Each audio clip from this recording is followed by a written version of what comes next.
Do you want to find solutions that help teams make better decisions, solve problems faster, and free their creative minds to come up with smarter solutions? There's a workshop for that. Bonjour, I'm Nati Ravez, and I'm delighted to welcome to this show facilitators and experts who share their knowledge and experience of everything you need to know in the world of facilitation, giving you tips and tools for leading groups, sparking collaboration, and driving innovation. Thank you for tuning in, and let's go. Hello, I'm very, very happy to welcome today two remarkable people, two people that are really close to my heart. And I think you are, guys, the first two that are coming for the second time of the podcast. So this is something that is normally not happening. So we are welcoming today Katrien and Michiel, the masterminds behind the inaugural Facilitators Connect Retreat. These were 4 or 5 days event for facilitation enthusiasts that actually promised to be a one-off gathering, but turned into something much more impactful. And given the incredible success and unforgettable experience that emerged from that first retreat, they've embarked now on organizing a second edition. And this is why you are both here today, even if we don't need so much good reasons to have you both on the podcast. Hello, guys. Hi, Nati. Hello, good morning or afternoon, I think. Good afternoon for me. Good morning for you. I'm very, very happy to have you here. How are you? I'm doing very well, thank you. We're working hard on the new edition of the event. So there's a lot of work involved, but excited to go to France. It's still a few months, but the weather here in Belgium, you're in Bali, but here in Belgium, the weather hasn't been so good lately. So looking forward to some nice sunshine in France. Katrien, how are you? I'm also doing very well. We're gearing up our marketing machine again. It's good at times. But yeah, very excited for the second edition in beautiful France, in a castle, 2 swimming pools. I'm really excited. Don't say too much right now, because they will not hear the rest of the podcast. They will book right now. No. So I would like to make a step back. The first edition, I was here. A lot of people that we know were here. A lot of new people were here. Connection are still lasting even after how many months it is now? 9 months? 9 months? 8 months? Yeah, September. Around. Yeah, September. What I would like to ask is, can you take us back to the moment when you decided to go for a second edition? Because as far as I know, it should be actually a one-moment event. Well, it actually was going to be a one-time event, and it was not a marketing strategy to sell more tickets or anything. We just noticed that it was such a huge amount of work creating this event and not really creating the event itself, because that was quite quick. Finding the right speakers can be challenging, but that's a fun part of it. But it's mainly the marketing part that we really underestimated. And basically, we've said this in a little talk a little session that we hosted before. Basically, we did a year worth of working, crazy hours sometimes, just in the end to break even, just at the very last minute. So it was at times very stressful. And before the event, we said, okay, no, we're not going to do this again. This is just not worth it. Well, what a great experience, but it's way too stressful for us, both mentally and financially at certain times.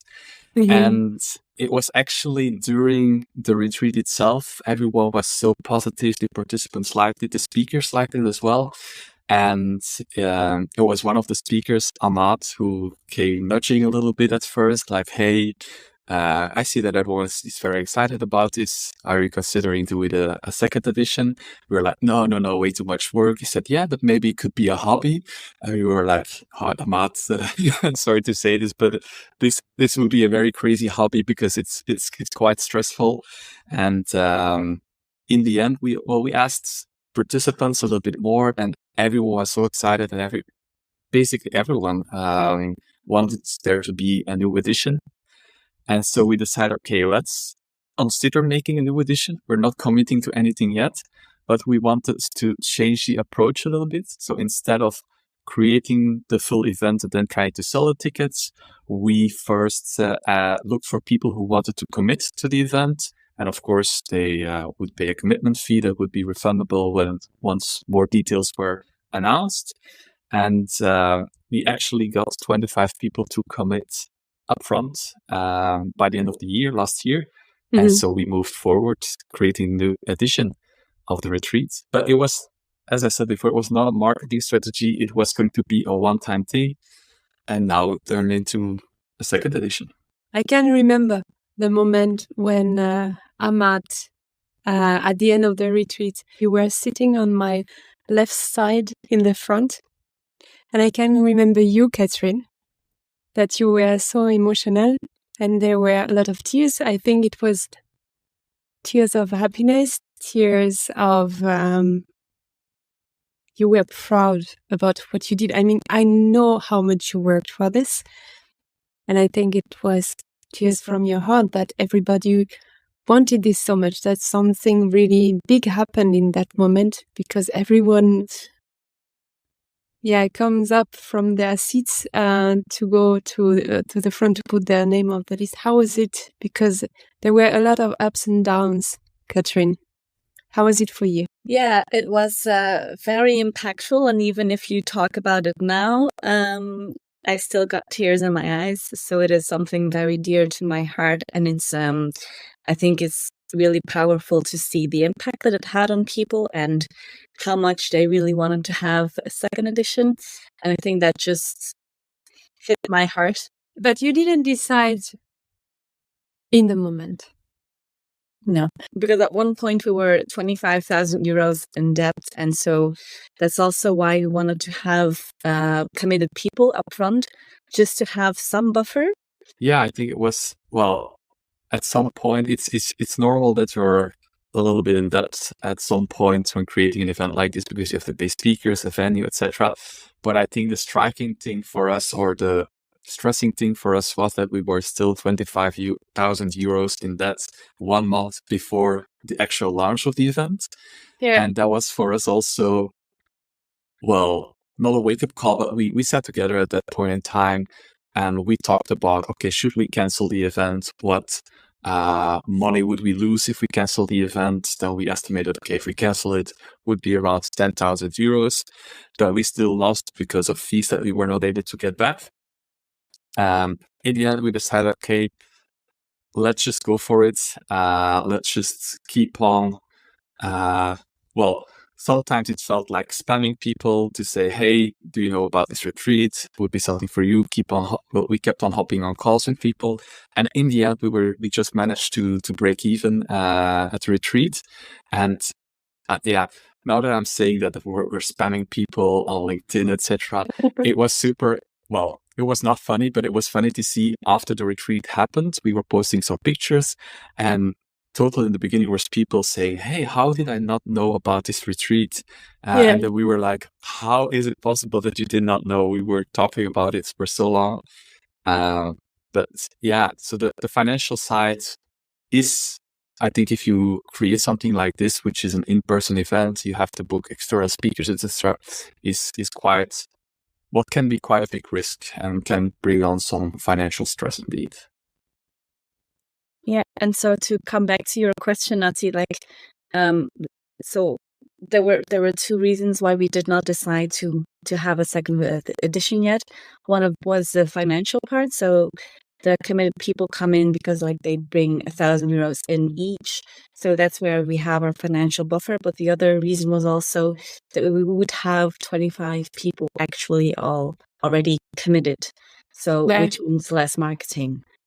So those were the two things: financial part and less marketing. So that's why we wanted to have 25 people committed before Christmas, so that we could start a second edition. Yeah, for me, one of the reasons why we didn't commit on the spot there to creating a new edition is just because I was so exhausted. It was 5 days basically of working with very little sleep. So many interesting people there to meet. So you're constantly talking, connecting with people. I think it was already quite exhausting for the participants. And then if you're hosting the event, you have to do the cleanup, the setup for the next day, etc. So I think both Katrien and myself were quite happy when it was over, when everything went well, that we could have a period to chill a little bit without worrying about anything. Now you had 25 people committed, so it means you did something right? And I think a lot of people who are hearing the podcast will, if they don't know you, they will admire your courage, because you went through the process and you didn't give up. And you did this event, and I had the privilege of participating last year. From your perspective, what impact did the retreat had on the participants? What was the biggest impact of this retreat? So I think for me, like, the biggest impact I think it had on people was being inspired and wanting to work on their business, and just looking at them and seeing them. Basically they did not sleep much. They kept on talking to each other, learning from each other. Like, there was no break from it. But people were really exhausted, but so inspired and so energized, and they had a lot of confidence. And you could see that even from the first pictures taken of someone or the last pictures taken of someone, the boost of confidence was just huge. And I think those were the things that impacted people most. Yeah. So that I saw. For me, it was the partnerships that were made. The deep connections, and then in the end, the partnerships that were made right there in the retreat. I started working with Jörg, who was one of the participants of the retreat. Tom and Björk started working together. You and Appa are working together. You probably already knew each other from before, but maybe the connection was deepened there a little bit. And I know that Mark, who was our photographer at the retreat, he was also working with different other people there. So you really see that bringing a group of people together with similar interests and similar goals can really spark something, and nice things can happen because of it. So that's something that I still love to see on LinkedIn, for example. If I see posts of people collaborating that were on the retreat, it still makes me super happy. One big impact is that this is at this retreat that I realized that people are listening to my podcast, and that they are not just listeners, but that they are people. I just came in, and Michiel came to me and he told me, "Oh, this is because of your podcast, and I'm here. I'm listening to your podcast," and it touched my heart so much, because there were also a lot of moments that I didn't have the courage to continue. So this was very big for me. And the second one, my two partners in crime that are working with me now is Appa, which was in my room. And we had 1 or 2 calls before, but we didn't know each other, so that we never met in person. So it was a game changer. And the second partner that I have was from the retreat a year before, in 2022. So for me, big connections. And Maria was also on the retreat. We are also working now and then together. So this is something you cannot have when you only on event online. And I had my little fan moment, because I'm a big fan from Brittany Barrowing. So I was super happy that she was here, and she did such a great job. But like every of the speaker, I mean, we learned so much from Hauwaert that I'm using today for my bootcamp, and we will learn so much about visual facilitation. With Axel. So it's actually funny, the little popcorn moments that Brittany introduced in her workshop. I also put it, so I'm doing a workshop later for management, and I thought, okay, I need some way to break the ice, to make them feel comfortable. And I thought about, okay, what can I use for this? And then I thought, okay, yeah, the peak moments from Brittany is just bringing a bag of popcorn, asking a simple question, and the first person who responds will get that bag of popcorn. And I thought it was a brilliant way to break the ice. So yeah, that was a brilliant session from Brittany indeed, and from the other speakers as well. Yeah, I use this also from Brittany. I bring something from France when I'm coming from France, or something from Bali when I'm coming from Bali to my participants, and there is always a little moment. I love that. Okay, so it was very emotional to talk about all this first edition. So now we want to move to the next edition, because it is coming. It's in August, and it will take place in my camp. So tell me about the next retreat in August. How did you choose, for example, the program for this year's retreat? Oh yeah, for the program from this year's retreat. So last year we focused on positioning, marketing, sales. So the different skills that freelance facilitator would need to basically start their business and position themselves in the market. And this brought some struggles, because we were mainly targeting freelance facilitators who were having trouble finding clients, and thus also didn't have a lot of money to spend on a retreat like this. So this was kind of difficult. So we thought, okay, if we're doing a next retreat, maybe we should open the topics, or to have topics that are more friendly for bigger companies, so that they can send participants as well. We were looking, okay, what is something that's super relevant for facilitators? One of the topics that we kept on hearing during the retreat itself is that they felt that there was a lot of psychological safety. People felt safe to try out new workshops, to ask for feedback.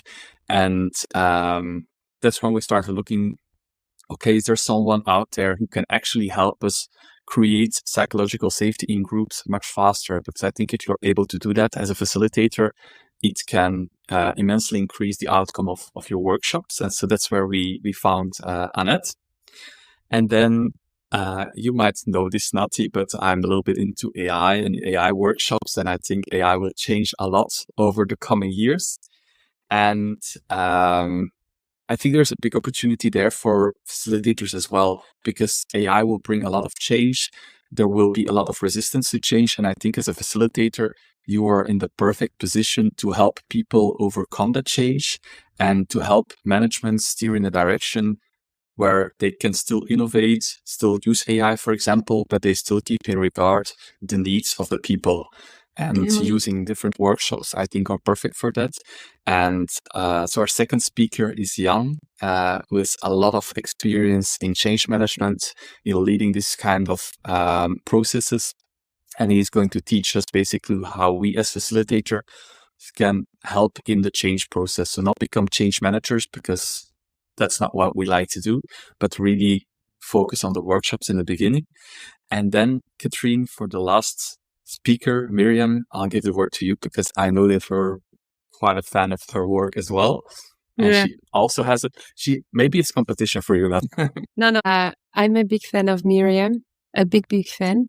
I wanted her on the podcast last year, so now I will, of course, take the opportunity to invite her, because this is because of her that I have this podcast. I was listening to workshop work since the beginning, and she's brilliant, and she has such a nice community. So please tell us more about her, Katrien. Yeah, so Miriam, I've been following her for ever since I started doing facilitation. She is amazing at what she does, and also with her podcast. She has a wide audience as well, and she has 3 topics. Well, we just still have to choose from, but we're doing that within the community, that so the people who bought a ticket, they can actually vote up their their most preferred subject. But she has 3 interesting topics, I think. So one of the 3 is asking better questions.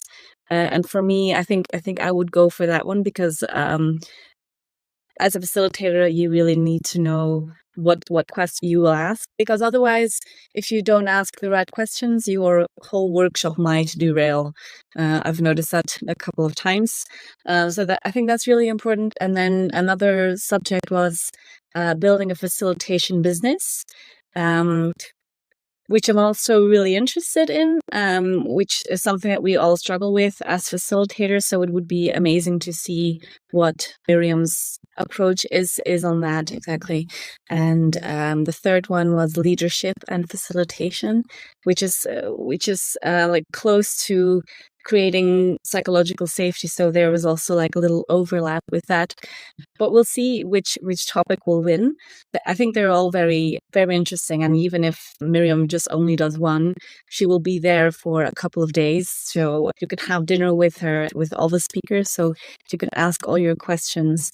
You can talk about the things that she won't actually talk about in session, but you can talk about it with her, like during breakfast or something. People can't see Nadi's face, but Nadi's seriously considering skipping the wedding of her little sister and coming to the No, I retreat. can't. No, I can't. I can't do that.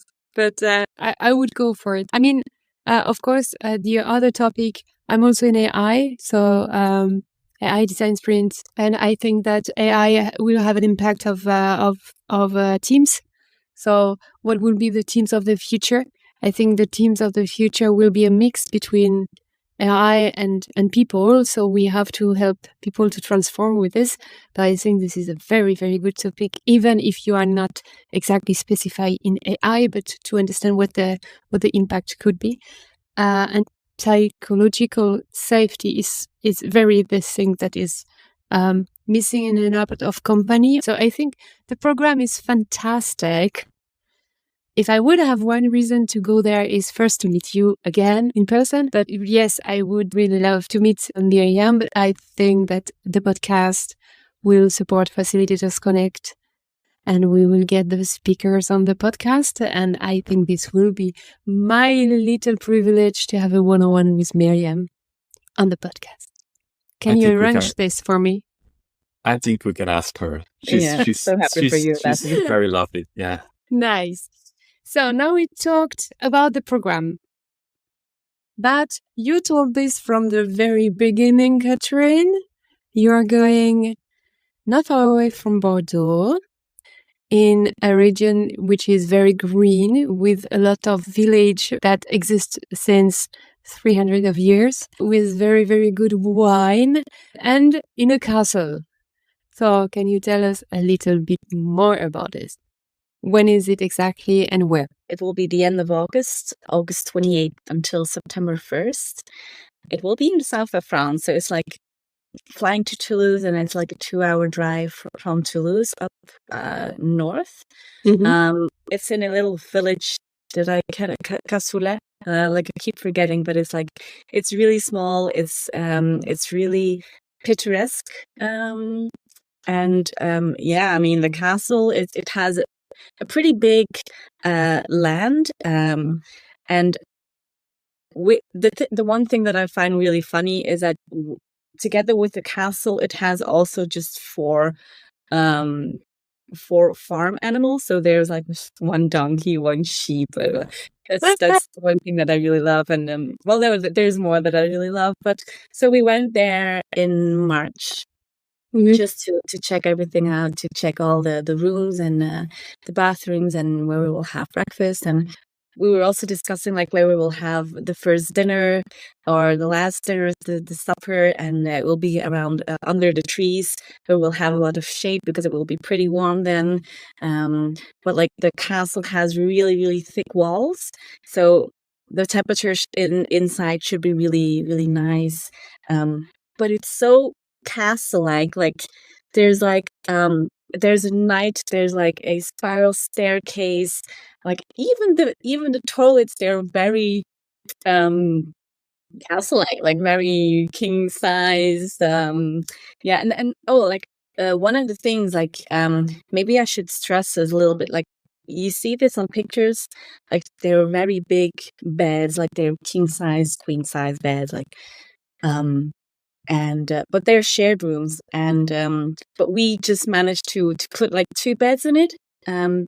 The bedrooms are huge, so I want to have 2 beds because it's not the ideal icebreaker to have 2 strangers in one bed.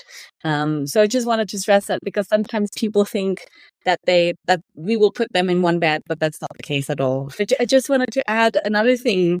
Just beside the castle, we also have, there's just the view is just stunning, because Michiel and I went there in March, and we were walking around there, and it's just it's a beautiful area as well. Very, very silent. Like you can go out for walks in between sessions, or maybe for a morning stroll. It's really ideal. Yeah, I think the main reason we picked the castle was last we always said we want to have a summer camp for adults. So we want to have interesting speakers, a lot of connection, but in a unique location that you might not otherwise come. And we saw the castle and we were immediately in love. And it was a little bit, as Katrien said, a little bit of a puzzle to make sure that we can fit everyone in there. But it's definitely worth it. It's going to be a very unique experience. One other thing I want to add is like the locations should not be hotel-like. It should not be too big, because otherwise it's not personal anymore. It shouldn't be too small, so that it's a good amount of people. And like the atmosphere there should add to the atmosphere at the retreat, and so also to the atmosphere and how people will communicate. And I think if you put it in a hotel, then people will maybe also react hotel-like. And we just wear slippers to sessions. But honestly, with this program, with this location, I would not hesitate if I could do it. Really, for sure. I really mention this because the first one was a blast, so the second will be even better. And to make connections, this is the best place. So when are exactly the dates? Can we review the dates? Can we reveal prices or where to get the information? Everything is on our website, facilitatorsconnect.com. And the dates there are the 28th of August until September 1st. But I also wanted to add another thing. Like, one of the things that we noticed last year is that the retreat was over. People were so inspired, and then they had to put everything to use or to work on their business. Mm-hmm. But then you go home, so it's a little bit it's tricky. It's hard because all of a sudden you are alone and you have to put in all the work, but you're so inspired, you have so much energy. And so this year, actually, the participants have the opportunity to extend the retreat for just a couple of days. There won't be sessions, there won't be anything. But I think this is the ideal moment to maybe linger a little bit longer in the same atmosphere, to work on your business, and maybe with people you met there on new projects or something. So I think, if people extend their retreat, they can maximize everything that they learned at the retreat. Yeah, I think also it's maybe a good time to sort, because when you go out from there, you're first very exhausted. Maybe you didn't have the walk that you could have around the nature or around the place. And then if you have 1, 2 days, 3 days more, the first day you rest and you look, and then you can digest what you get, everything. And this is also good to have people to share without having a big program, so to say. So I think this is an excellent idea.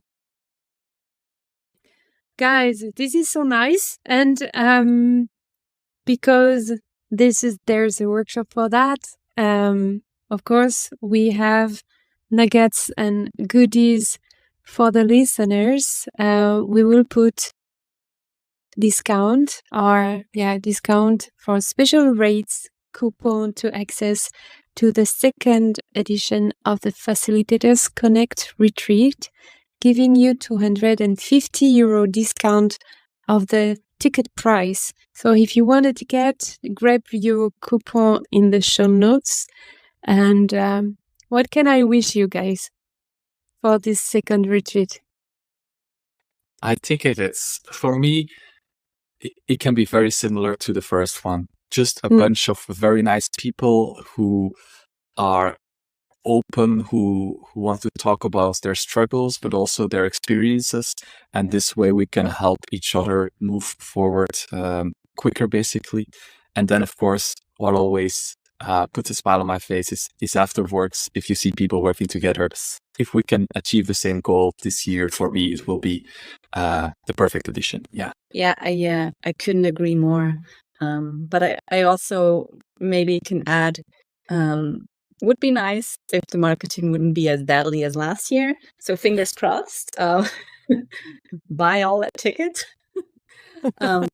Yeah, I'm really looking forward. And what I'm wishing, because it's in a castle, we have some ideas. Some very fun ideas. If you see them, Nati, you'll be very sad that you missed it. Just saying. No. Are you doing again a karaoke night with a stage and everything? That is still a possibility, but there is some other things that we're thinking about setting the scene, maybe little goodies that we have that are, very fun. Okay, so we will keep you informed as soon as I have the insider infos, because I don't have them. This is not good. I need to work on it. So I will squeeze all the information during the next weeks and months.